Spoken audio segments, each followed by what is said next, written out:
instantes a gente vai começar aí o nosso curso.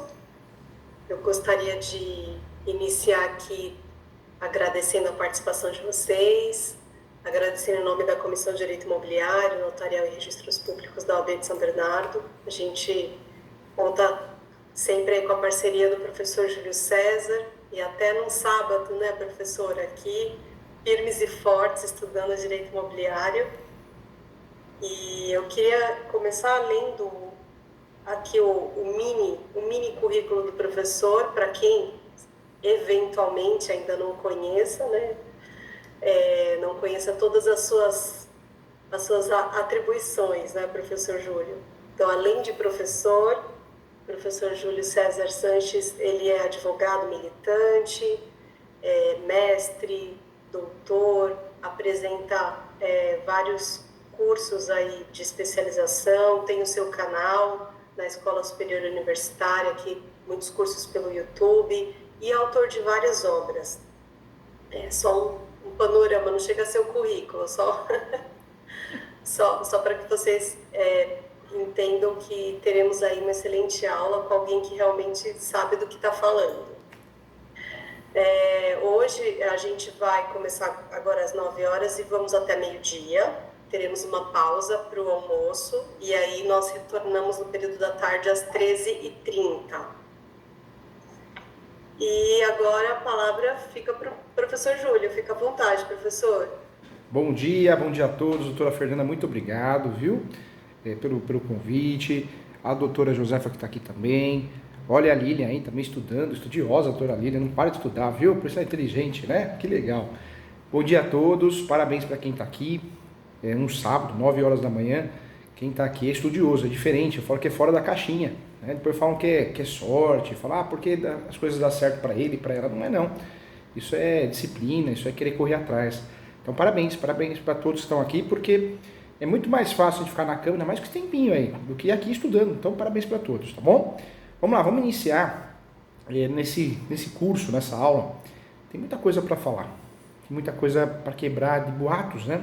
Em relação ao uso capião, tem muitos boatos bobos, e nós vamos estudar aqui. O primeiro ponto que eu queria trabalhar, infelizmente, na graduação nós aprendemos 5 ou 6 espécies de uso capião. Na graduação, curso preparatório para a UB, e é muito pouco. É muito pouco porque no Brasil nós temos reconhecimento de pelo menos aí quase 43 espécies de uso capião doutrinárias. Na prática, que já resolveram casos de pessoas que possuem teses em andamento, dentro de ações ordiais, nós temos 36. Então, o que nós vamos falar aqui hoje não é algo, é doutrinário, teórico, não é algo prático. Professor Júlio, mas acho que se eu aprender 5 espécies de uso capião tá bom nada. Já pensou você levar sua mãe, seu pai, seu filho, sua filha no médico e o médico só conhece 2 medicamentos, 3 medicamentos, 5 medicamentos, você tem 40 medicamentos? É perigoso, né? Perigoso. A gente precisa conhecer as ferramentas. Um mecânico de uma aeronave, não, só conheço esse modo de resolver o problema.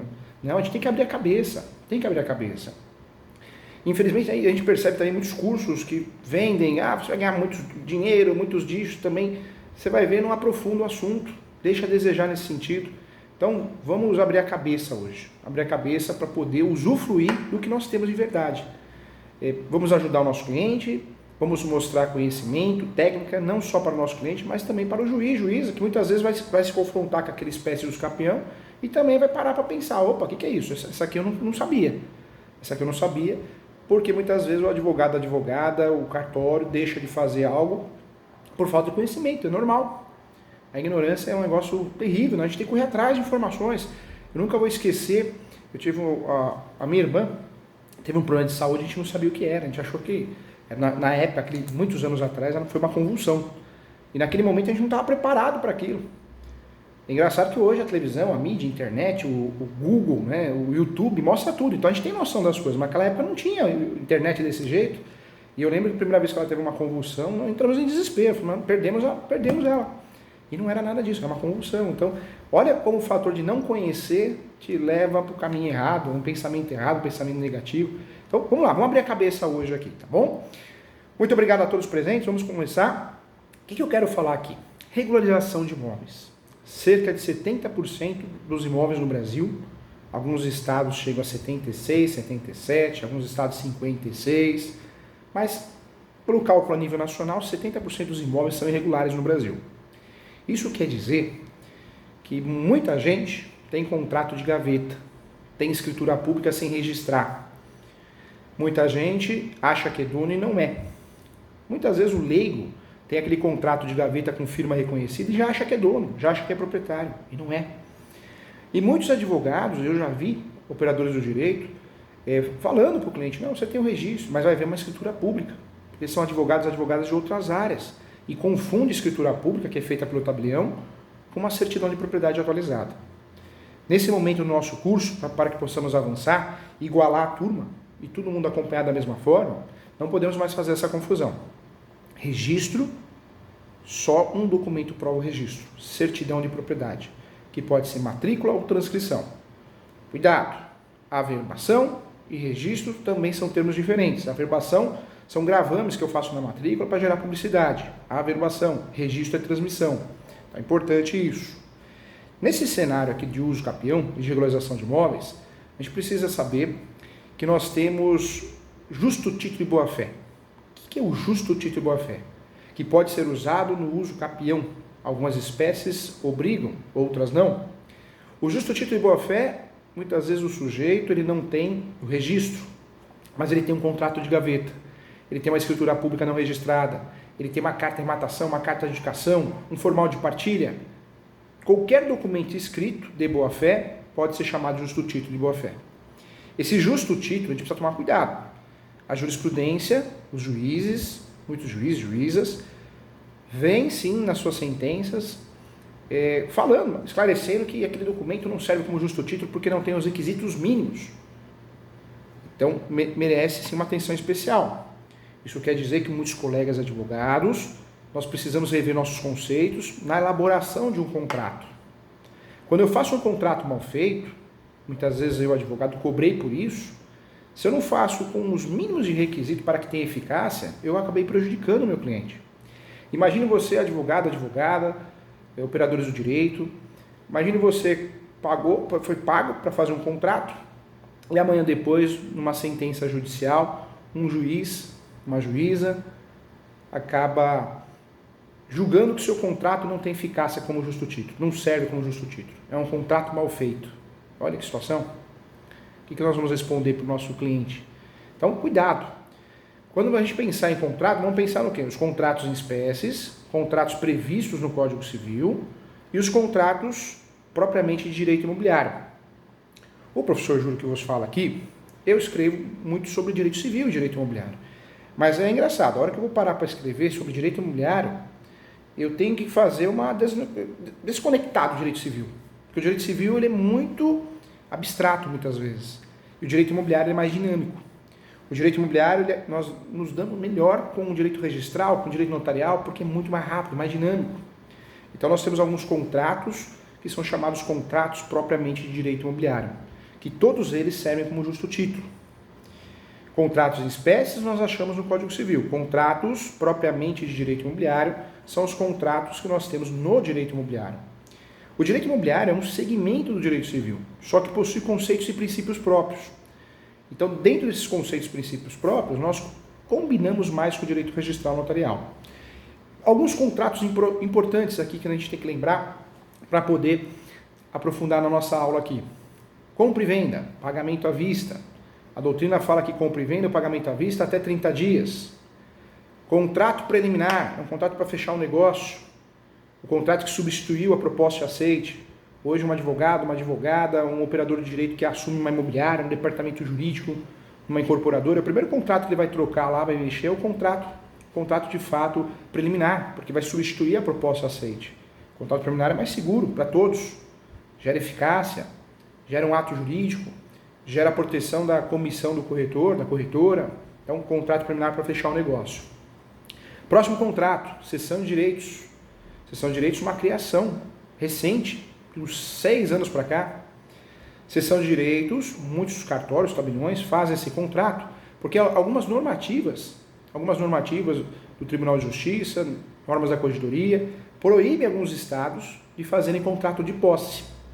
O tabelião de notas para não descumprir o que está na corregedoria, nas normas da corregedoria, e para atender às necessidades do cliente, acaba fazendo uma escritura pública de cessão de direitos. Então, existe esse contrato, cessão de direitos. Muito cartório faz e deixa de fazer escritura pública de posse. Existe a cessão de direitos possessórios. Quem compra a posse, quem vende a posse, correto é cessão de direitos possessórios e afins. A cereja do bolo desse contrato, cessão de direitos possessórios e afins, certamente é a cláusula de soma de posse. Se eu vou comprar a posse da Fernanda, ela vai me vender a posse 12 anos. Eu vou querer que tenha uma cláusula de soma de posse? E por quê, gente? Esse é o segredo, esse é o pulo do gato. Porque eu vou fazer o uso capião no dia seguinte no meu nome, com a posse dela, com a posse da doutora Fernanda. Eu vou fazer o uso capião com 12 anos de posse, não 12 anos da minha posse, 12 anos da posse dela. Fantástico isso. E tem muita gente que ganha muito dinheiro com isso. O professor advoga já há alguns anos com uma construtora que nunca construiu nada, acho que nunca construiu uma parede, ele só compra e vende posse, porque ele sabe o poder da posse, eles conhecem o assunto. Quando eu compro uma posse com um contrato correto, com a cláusula de soma de posse, pronto, eu estou apto a fazer uma ação de uso capião no meu nome, mesmo que eu tenha um dia de posse, um mês de posse. Além de fazer o uso capião para regularizar esse imóvel, eu também consigo aplicar a súmula 237 para usar esse uso capião como matéria de defesa no âmbito judicial. Ou seja, eu consigo me defender do que possa vir. Uma reivindicatória, uma ação possessória, uma ação de manutenção de posse. A maior segurança para quem compra posse, hoje, um imóvel irregular, é distribuir uma ação de uso capião. Porque já ajuda a regularizar o imóvel e ao mesmo tempo já protege, cria uma blindagem, um escudo protetor, conforme a súmula 237. Sem falar que nós temos outros meios. Talvez com o uso capião você consiga pedir uma averbação premonitória, o judiciário se aceitar, vai ser averbada na matrícula, essa averbação premonitória, que existe uma ação de uso capião em andamento. Feito isso, talvez você consiga desmotivar um investidor a arrematar esse imóvel no leilão. Olha que saída. Que saída inteligente para alguém que seja seu cliente e muitas vezes está perdendo imóvel, está indo a leilão, objeto de leilão, asta pública em virtude de ação de extinção de condomínio, briga de herdeiros. Pode ser uma saída. O investidor que vai comprar um imóvel no leilão, que vai arrematar, a hora que ele vê a matrícula do imóvel e vê lá a averbação de uso capião em andamento, talvez ele entenda e vai entender provavelmente que é uma fria. Olha como nós podemos usar o uso capião muitas vezes para tomar iniciativas indiretas também. Não podemos pensar no uso capião só como uma ação que regulariza a posse. O uso capião é uma ação que eu consigo trabalhar a matéria de defesa em diversos aspectos. Eu consigo, através do uso capião, trabalhar também muito bem a unificação de área, transformar duas matrículas numa só, ou separar uma matrícula em 3, 4, 5 ou mais. Então ela serve para individualizar áreas também, com o Instituto do Direito de Laje, mais ainda. Eu consigo separar até a parte de cima, a parte de baixo, a parte do fundo, desde que tenha uma entrada individualizada. Olha quanta informação boa. Voltando no contrato de cessão de direitos possessórios e afins, se eu vou comprar um imóvel regular, eu vou vender um imóvel regular, esse é o contrato, hein? Tem cartório, tem alunos na pós, Calil, que faz contrato de posse, escritura pública de posse. Tem cartório já que não faz. Cada cartório tem o seu entendimento. Aquele que não faz escritura pública de posse, cessão de direitos possessórios, normalmente ele faz cessão de direitos, porque ele não quer mencionar a palavra posse. É uma saída para o cartório, é uma saída para o operador do direito, para o detentor do direito. Cessão de direitos possessórios e afins, quando tem a cláusula de soma de posse, é um contrato maravilhoso, porque eu consigo usufruir muito bem no uso capião. Outro boato que nós temos, para fazer o uso capião, professor Júlio, eu preciso ter 15 anos de posse, 10 anos de posse, 5 anos de posse. Não é verdade, hein? Com a soma da posse, que pode ser originária ou derivada, eu posso fazer o uso capião com um dia de posse. Já dei um exemplo aqui. Eu posso fazer o uso capião com um dia de posse, desde que eu tenha comprado a posse de alguém. Eu comprei a posse da doutora Fernanda, eu comprei a posse da Lília, pronto. Eu posso fazer o uso capião no meu nome, soma de posse. Qual soma de posse eu estou usufruindo? A derivada. Derivada é a compra e venda de posse. Originária é a posse do meu pai e da minha mãe, do meu avô e da minha avó também. Tem uma normativa nesse sentido. Professor, eu posso fazer uso capião, então, com a posse dos meus pais? Pode. Dos avós? Pode também. Tem um entendimento jurisprudencial muito forte nesse sentido. A soma da posse pode ser originária ou pode ser derivada.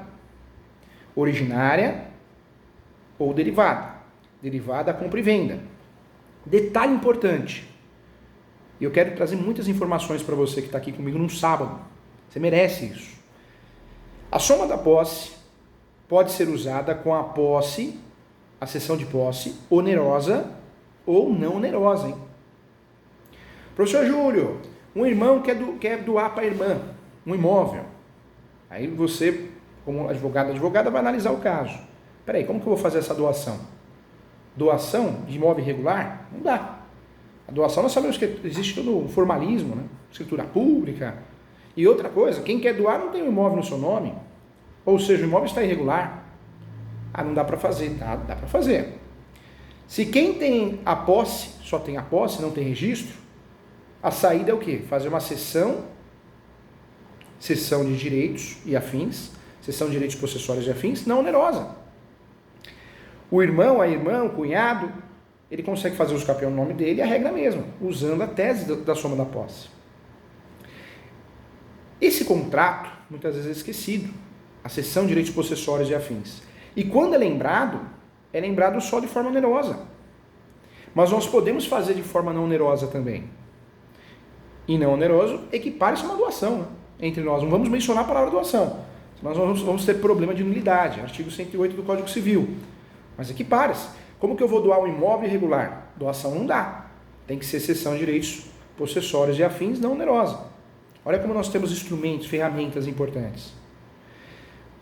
Quando nós falamos aqui de posse, não efetivamente eu preciso ter 10, 15 anos de posse para fazer uso capião, eu trago também um julgado muito importante do STJ, que traz a possibilidade de a gente fazer uso capião e complementar essa posse no decorrer do processo. É a chamada posse complementar. O que é essa posse complementar, professor Júlio? Ou suplementar? Nós temos uma decisão muito importante do Superior Tribunal de Justiça que permitiu, a partir de 2018, que o prazo para uso capião pode ser completado no decorrer do processo judicial. Fantástico, né? Fantástico. Ou seja, eu já tinha a soma de posse, originária ou derivada. E agora surge a possibilidade de usufruir do prazo para uso capião, que pode ser completado no decorrer do processo judicial. Ou seja, mais uma vez, o Superior Tribunal de Justiça traz uma informação que ajuda a sociedade brasileira, ajuda o advogado, o cartório, porque eu consigo fazer uso capião sem ter a posse fática concluída. Isso é muito utilizado na seara judicial, nos cartórios ainda existem algumas discussões, alguns entendimentos que não, mas tem cartório que já pensa que sim. Mas olha que interessante, eu usufruí do prazo para uso capião que pode ser completado no decorrer do processo. Isso é muito bom, a terceira turma julgou e trouxe um avanço, economia processual e celeridade processual. O julgado foi com base no quê? Que se o sujeito perder o uso capião, o que ele vai fazer amanhã? Ele vai distribuir outra ação de uso capião. Então, vai perder tempo. Então, vamos aproveitar esse lapso temporal que durou o uso capião, que está durando, para somar. E aí eu já resolvo o problema, porque não vai bater de novo na porta do Poder Judiciário. Esse julgado é o RESP 1361-226. 1361-226. É o RESP, recurso especial, que foi julgado. Sensacional, né? Muito legal, né? Então nós temos aqui a soma da posse e a posse complementar. Institutos que vão encurtar esse lapso temporal. E queira ou não queira, só de saber isso, gente, a gente já consegue fazer muito uso capião que talvez sem essa informação a gente teria dispensado o cliente. Ah não, você não tem 5 anos de posse, não dá para fazer. Eu tenho que analisar, será que dá para incluir a soma de posse do pai, da mãe, derivada? Será que dá para incluir a posse suplementar? Nós tivemos uma decisão no escritório aqui há pouco tempo, o cliente nos procurou e tinha 4 anos de posse. Nós fizemos a ação de uso capião especial, ele precisava de mais um ano, a ação durou um ano e meio, ele ganhou a ação de uso capião, posse complementar. E ele já tinha passado por 2 escritórios de advocacia, e os escritórios tinham dispensado ele. Não, você tem que ter 5 anos, viu? Ah, mas eu vi na internet que tem a posse suplementar. Não, você viu errado. Você viu? Ele falou que falaram isso para ele, você viu errado. Então, cuidado, hein? Nós temos mecanismos para encurtar essa posse, esse lapso temporal. E o advogado, o operador de direito que conhece isso é muito legal, muito importante. Até para quem trabalha no cartório, às vezes você atende uma pessoa e a pessoa fala, mas eu queria fazer uso capião. Olha, não dá no cartório. Mas se você fizer judicial, você pode usar até a tese de soma de posse. É uma saída, né? É uma saída porque a pessoa vai embora, mas não vai desmotivada, triste, chateada. Ela sabe que é um meio judicial, não dá para resolver no cartório. Mas ela, pelo menos ela sai com uma saída, uma luz no fim do túnel. Então cuidado, hein? Importante falar sobre isso. Outro ponto que eu quero tratar também, a soma de posse no Brasil, eu preciso tomar um cuidado. O enunciado 494 da quinta jornada de direito civil esclarece que é possível somar a posse, mas eu assumo os vícios de quem eu estou somando. Enunciado 494. O que quer dizer isso, professor Júlio? Somar a posse é maravilhoso, só que precisa tomar cuidado. Um erro muito comum por parte de muitos operadores do direito, hein? Eu até lembrei da posse complementar, eu até lembrei da soma da posse, fui clínico nesse sentido, mas eu esqueci do principal. Eu só falo da posse do autor da ação, da autora, do requerente, mas eu esqueço de falar de quem eu estou somando a posse. Esse enunciado deixa bem claro isso.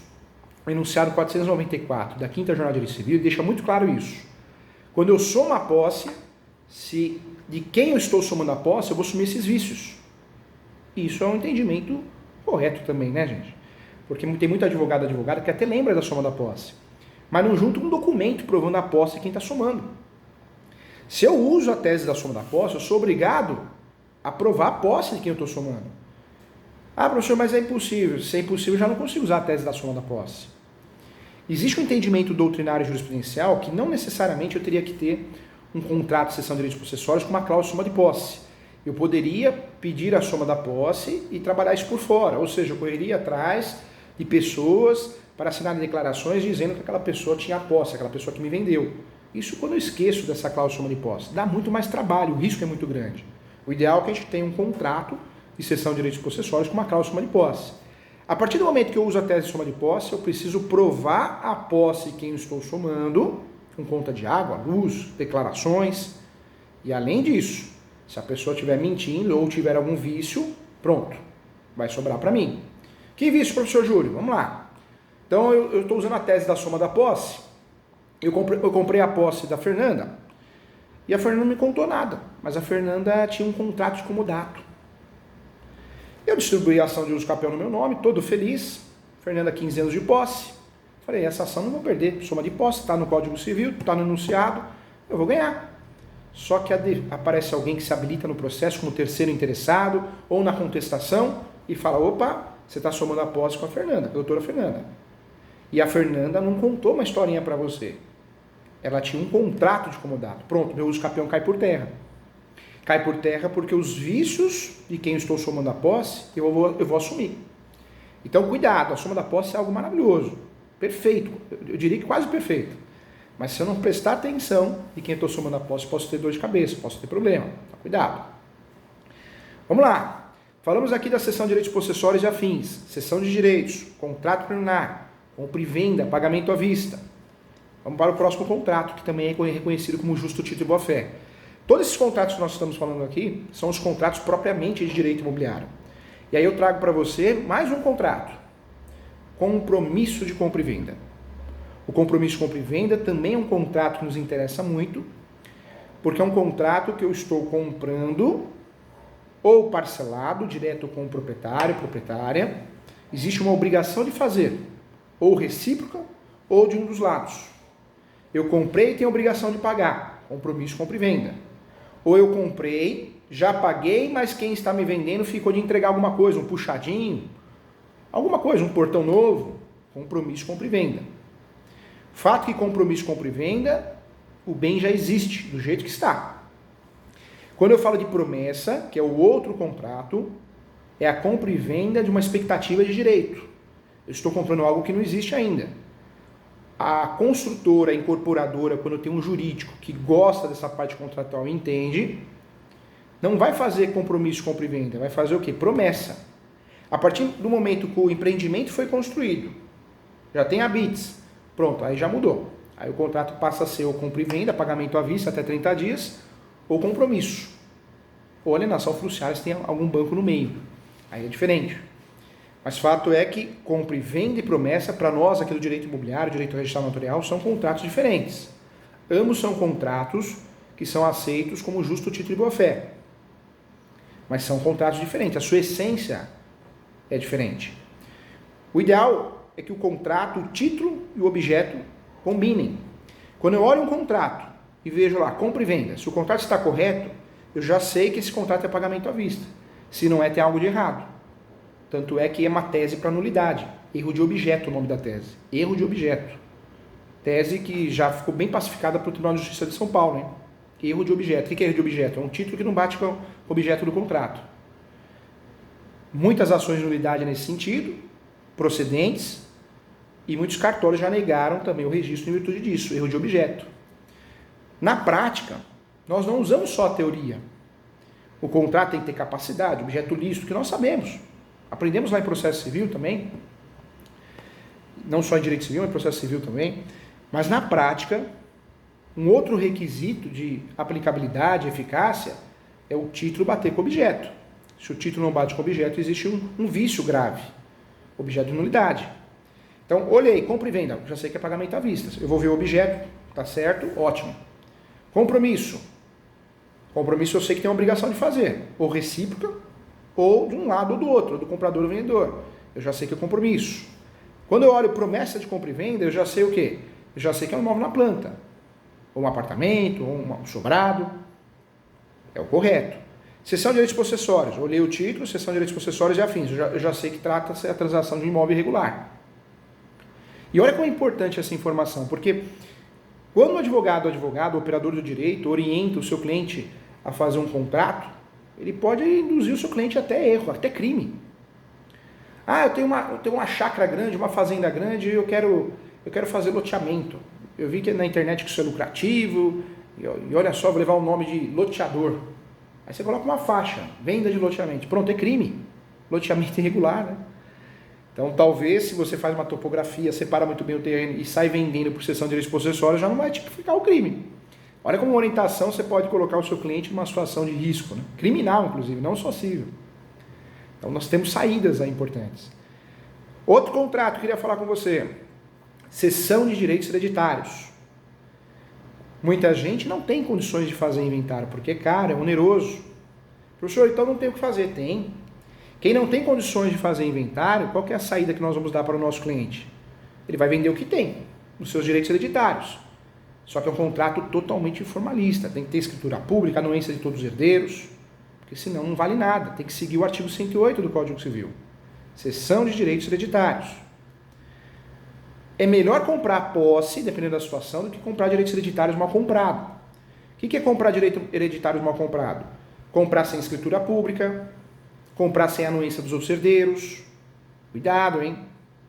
Investidores de imóveis irregulares, que tem muito no Brasil, preferem comprar a cessão de direitos possessórios, com base no enunciado 492 da 5ª Jornada de Direito Civil, do que comprar direitos hereditários mal comprados.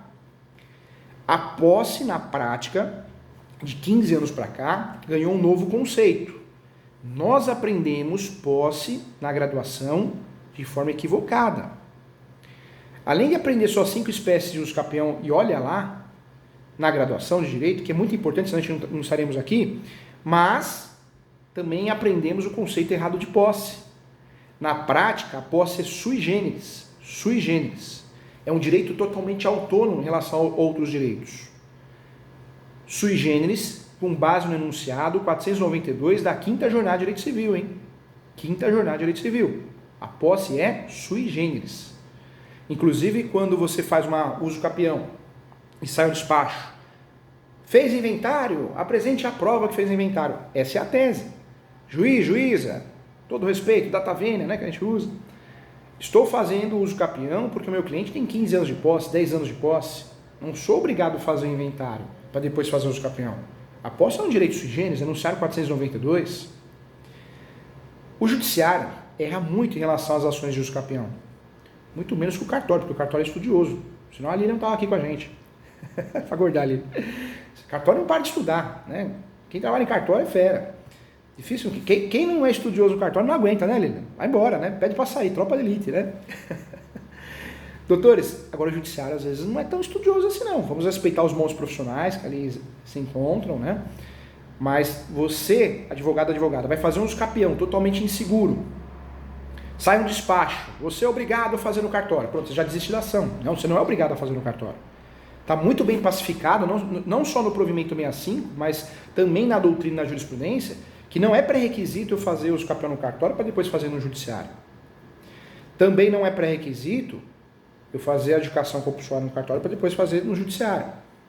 Cuidado, hein? Muitos advogados mal preparados, o primeiro despacho, já desiste da ação. Já desiste da ação. Outro detalhe importante também, a gente tem que conversar sobre isso, importante. O juiz, você distribui a ação, primeiro despacho, apresente o inventário formal de partilha. E aí você não sabe conduzir, é onde você acaba desistindo da ação também. Ainda mais se o juiz ou a juíza coloca lá, sob pena de extinção. Tem gente que começa a chorar, o professor faz muita mentoria, eu já atendi advogado aqui chorando. Eu uso campeão do meu irmão, da minha irmã, eu vou passar vergonha na família. Eu falei, calma, não, mas está aqui, está escrito, professor Júlio, está escrito aqui, ele vai extinguir. Eu falei, vamos lá, vamos usar a tese do enunciado 492. É verdade. Então, a advocacia precisa se preparar melhor. Precisa. A gente compra uma ideia que o judiciário sabe tudo, não erra, e não é verdade. Eu acho que todo mundo aqui é maduro o suficiente para saber que erra e erra muito. Faz divórcio, sai lá, pede a procuração, sendo que o divórcio é consensual, sai sentença falando de pensão filhos, o casal nem filho tem. É verdade. Ou a gente ganha uso capião judicial, depois não consegue registrar porque o judiciário não mandou para o cartório. Você tem que entender que é um sistema e todo mundo erra nesse sistema. E quanto mais você for bem preparado, você doutor, doutora, certamente vai errar menos. O problema é que você vai ajudar, vai contribuir. Importante, hein, falar sobre isso, hein? Nós temos duas formas de adquirir propriedade no Brasil. A originária e a derivada. Originária nós temos vários outros conceitos, mas nesse momento o que interessa para nós, de fato, é o uso capião. Derivada é a transmissão da propriedade, que inclusive a adjudicação compulsória é forma derivada. Vamos lá. No uso capião, o básico. Nosso cliente tem que ter a posse, mansa e pacífica e ânimos domini. É o básico, para pensar em uso capião. E aí eu quero também trabalhar com vocês nesse início aqui, o primeiro juiz da causa, quem que é? Nós já conversamos sobre isso numa palestra, para quem foi na palestra. O primeiro juiz da causa somos nós. O problema do advogado, advogada, que ele pega a documentação do cliente e já manda para o cartório, como se fosse batata quente. Atrapalha a sua carreira como advogado, advogada, porque o teu nome atrapalha a vida do cliente e atrapalha o cartório. Nós temos que analisar com cuidado qual procedimento nós vamos escolher. Para regularizar um imóvel no Brasil, nós temos 3 procedimentos: judicial, extrajudicial e administrativo. Judicial, nós temos várias ações. Ação de adjudicação compulsória, ação antiga, ação que eu vou obrigar o vendedor a transferir para mim, porque eu paguei. Ação muito antiga, depois passou a ser utilizada a inversa. O vendedor pode fazer contra o comprador, para obrigar o comprador a transferir, porque acontece dos dois lados.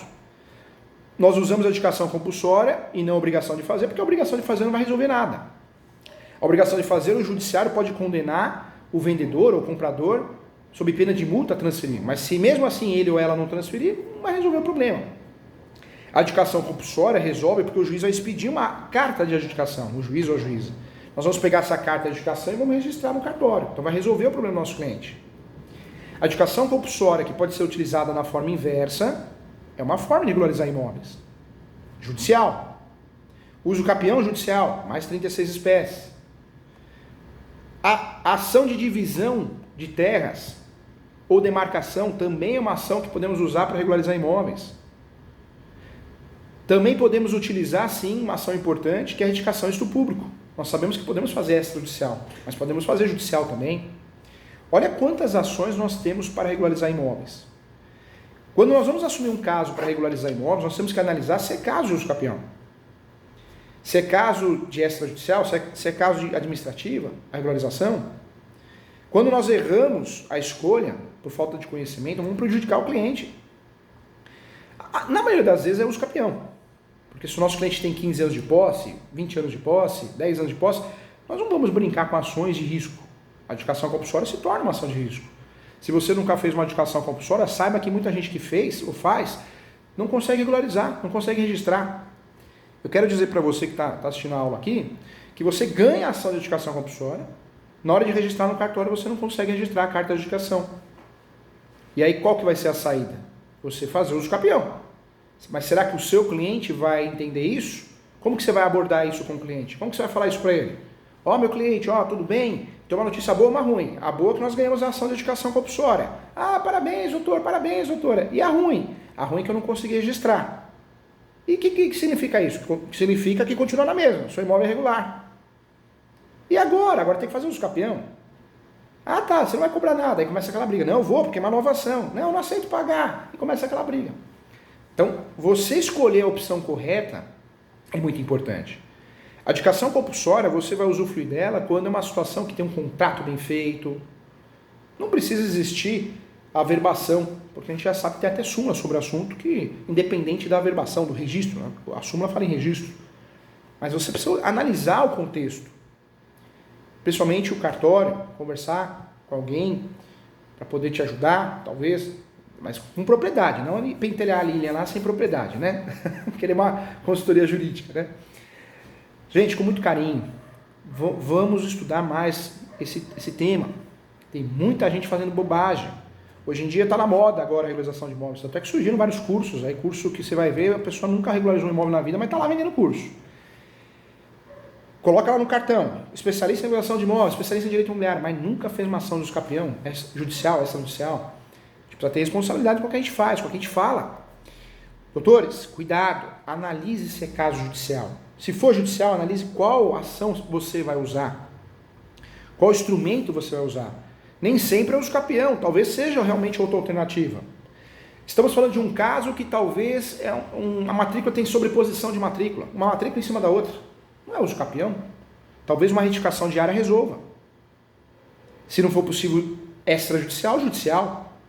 Talvez uma demarcação de terras, quando envolve direito de vizinhança, 3S, saúde, segurança e sossego. Qual que é o alicerce de direito de vizinhança? Os 3S, né? Saúde, segurança e sossego.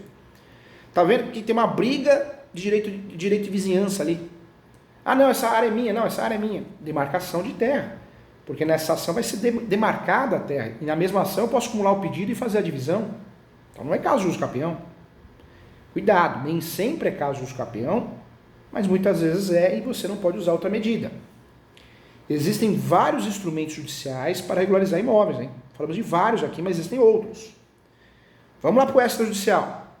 No extrajudicial, temos o divórcio com partilha de bens. Partilha de bens regulariza imóveis também, que foi um sucesso, é um sucesso.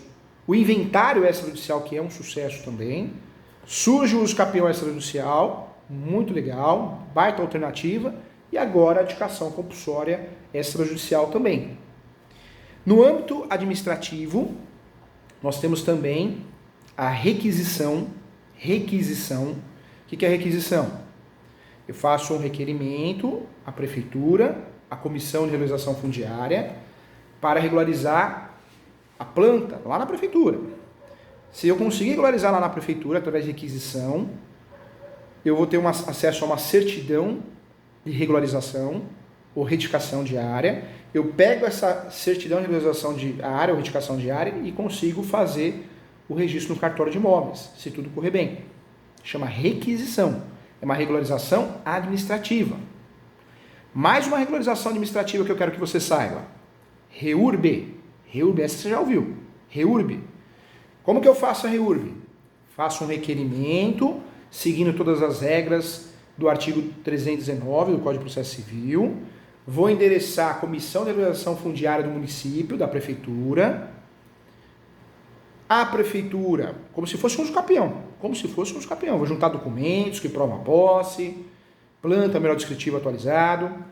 Essa comissão, se for uma comissão séria, nós sabemos que no Brasil tem muitas comissões boas de regularização fundiária, mas tem muitas comissões de fachada que não existem. Na verdade, tem a comissão, mas só no papel. Se essa comissão existe de verdade, ela vai pedir para emendar com documentos, como se fosse um juiz. Você vai emendar com novos documentos, novas informações. Se o pedido de REURB for deferido, vai ser expedida uma certidão de realização fundiária. Você pega essa certidão de realização fundiária, faz um requerimento no cartório para fazer o registro. Cartório, tudo prenotação. Tem que fazer o requerimento. Se o cartório registrar a certidão de realização fundiária, o efeito é originário. Como se fosse uso capião, originário. Esse é o entendimento majoritário. Ou seja, o imóvel está regularizado através de um formato administrativo, REURB. Então tem requisição e tem REURB. A requisição é para consertar vícios. Normalmente os cartórios não aceitam. Existe falta de treinamento, existe falta de conversa, o sistema não é integrado. Agora a REURB já é mais conhecida. Tem dado certo. Tem cartório que depois também não registra porque entende que a prefeitura errou. Então, importante. Olha como nós temos 3 caminhos, no mínimo, para poder fazer regularização de imóveis. Judicial, extrajudicial e administrativo. Outra situação que eu quero falar com você. Regularização registral é uma coisa. Regularização administrativa é outra. Muitas vezes o cliente chega no cartório, quer fazer uso capião extrajudicial, chega lá no escritório de advocacia. Você tem que explicar para ele, você vai regularizar a matrícula. Você vai passar através da posse, você vai conseguir regularizar a matrícula, você vai se tornar proprietário ou proprietária. Mas na prefeitura depois você vai ter que correr atrás para regularizar lá. O sistema não é integrado. Então nós temos um problema onde muitas vezes em alguns municípios o imóvel está regularizado registralmente e irregular na prefeitura e vice-versa. O sistema não é integrado. Não é porque eu regularizei no cartório, está regularizado na prefeitura ou vice-versa. É possível estar regularizado na prefeitura e irregular no cartório ou vice-versa. Então a gente precisa explicar isso para o cliente, porque o leigo, na cabeça dele, regularizou o imóvel, regularizou tudo. E não é. Porque senão depois ele vai achar que você deixou a desejar na prestação de serviço. E quanto mais claro a gente for, melhor, né? Para evitar dor de cabeça. Então, regularização registral é uma coisa, regularização administrativa é outra. Quando nós falamos aqui de regularização, eu já falei aqui de vários temas importantes, mas não dá para esquecer também o desmembramento, o desdobro, unificação de imóveis. O desdobro, gente, é a divisão física de um lote urbano, imóvel, dotado, né, de infraestrutura básica, em 2 ou mais lotes menores, respeitando sim a legislação municipal. E o desmembramento é a divisão física de uma gleba rural ou urbana, porção de terras que não possui a infraestrutura básica, em 2 ou mais glebas menores, que posteriormente se tornarão sim imóveis com matrículas autônomas. A unificação também, unificação de imóveis, ela pode ser classificada assim como a junção de 2 ou mais imóveis de matrícula distintas para se tornarem um único imóvel, que terá matrícula própria, desde que esses imóveis sejam contínuos e pertencentes aos mesmos proprietários. Então, também é importante para poder entender regularização de imóveis, entender desses termos, desses conceitos, para a gente não errar.